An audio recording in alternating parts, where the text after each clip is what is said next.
अस्सलाम वालेकुम नाज़रीन, और साफ़ डिजिटल के साथ मैं हूँ आपकी मेज़बान आमना मजीद। और आज मैं बताऊँगी आपको अनजहानी मलका दौम मलका एलिज़ाबेथ की मौत के बारे में और उनकी मौत से जुड़ी चंद अहम रवायात और मुनफरिद रवायात जो हैं उनके बारे में कि किस तरह जो शहद की मक्खियों को उनकी मौत की खबर दी गई और बताया गया बेसिकली। इसके अलावा भी बहुत सारी हैं रिवायत जिनके बारे में जो है वो आज आपको बताया जाएगा। तो सबसे पहले हम बात करते हैं शहद की मक्खियों के बारे में कि शहद की मक्खियों को किस तरह मलका एलिज़ाबेथ दौम की वफ़ात के बारे में जो है वो बताया गया। शाही ख़ानदान के सरकारी ट्विटर अकाउंट से जारी करदा तस्वीर में बकिंगम पैलेस की हदूद में मौजूद शहद की मक्खियों के छत्ते दिखाई दिए गए हैं, जहाँ पर मलका बरतानिया की वफ़ात की खबर जो है वो उन्हें बताई जा रही होती है और ये सोशल मीडिया पर काफ़ी जो है वो वायरल भी हुई है। मलका बरतानिया की वफ़ात के बारे में मीडिया और सोशल मीडिया पर जो है वो वसी कवरेज की जा रही है। वहीं जो है वो चंद अफराद पर मुश्तमिल एक ग्रोह को ज़ाती हैसियत में मलका की वफ़ात की सुरदा खबर शाही महल में मौजूद शहद की मक्खियों को बताने भी जाना पड़ा है। मतलब कि कुछ लोग जो हैं वो गए हैं स्पेशली और जाकर उन्होंने शहद की मक्खियों को ये खबर सुनाई है। अब अगर मैं इसका आपको थोड़ा बहुत तारीख़ बता दूं तो जॉन चैपल गुज़िश्ता 15 बरस से शाही महल में शहद की मक्खियों को पाल रहे हैं।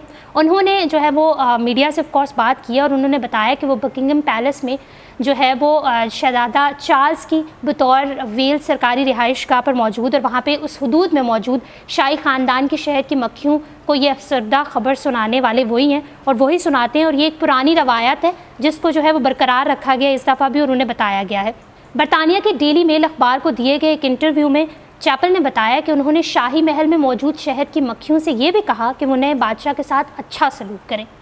यानी कि ये रस्म इस तोहम परस्ती का हिस्सा है जिसके मुताबिक ये तस्वर किया जाता है कि अगर उनके मालिक की वफ़ात हो जाती है या तब्दीली की जाती है तो उसके मुतालिक शहद की मक्खियों को आगाह करना बहुत ज़रूरी है। इस तरह अगर उन्हें आगाह नहीं किया जाएगा तो शायद वो शहद की जो मक्खियाँ हैं वो शहद बनाना बंद कर देती हैं, यानी छोड़ देती हैं।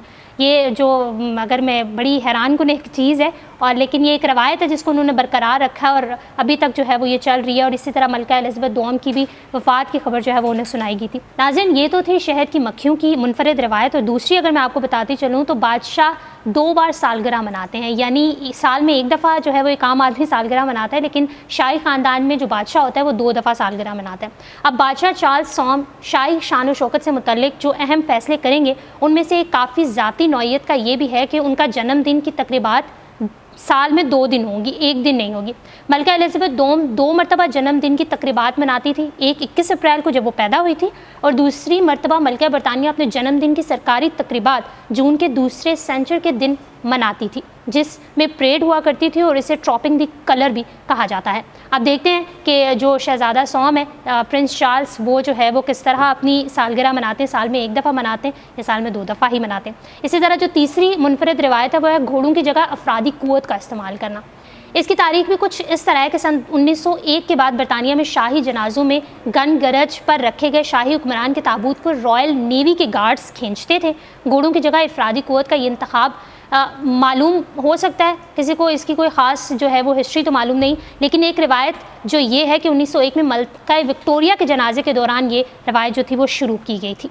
चौथी जो रवायत है वो है छड़ी तोड़ने की रवायत। ये भी बड़ी एक यूनिक सी है। शाही तकरीबात में शान व शौकत की तवक्कुआत रखने वाले लोगों ने एक रवायत के बारे में नहीं सुना होगा और वो रवायत यही है कि लॉर्ड चैम्बरलेन जो शाही घराने के सीनियर तरीन अफसर होते थे और जिनकी जिम्मेदारियों में एक जिम्मेदारी शाही हुक्मरान के साथ सालाना पार्लिमानी दौरों पर जाना भी शामिल था। इस रवायत के मुताबिक वो अपनी सफ़ेद छड़ी वफ़ात पाने वाले शाही हुक्मरान की कब्र पर तोड़ते थे और इस तरह ये है कि जो छड़ी होती है वो किसी भी अगर जैसा मलका एलिज़ाबेथ की डेथ हो गई तो उनकी जो कब्र होगी उस पर वो छड़ी तोड़ी जाएगी जो पहले भी तोड़ी गई थी, जिसका मकसद ये ज़ाहिर करना होता है कि उनकी जो मुद्दत थी बादशाहत की जो मुद्दत थी वो ख़त्म हो चुकी है। नाज़रीन, ये थी चंद ऐसी मुनफरिद रवायात जो शाही ख़ानदान में बहुत अहमियत की हामिल है और हमने आपको इनके बारे में बताया। वी रियली होप कि आपको जो है वो ये सुनकर बहुत इंटरेस्टिंग लगी होंगी, हमें तो बहुत हैरान कुन लगी है। और साफ डिजिटल से फिल वक्त इतना ही। आमना मजीद को इजाज़त दीजिए। अल्लाह हाफ़िज़।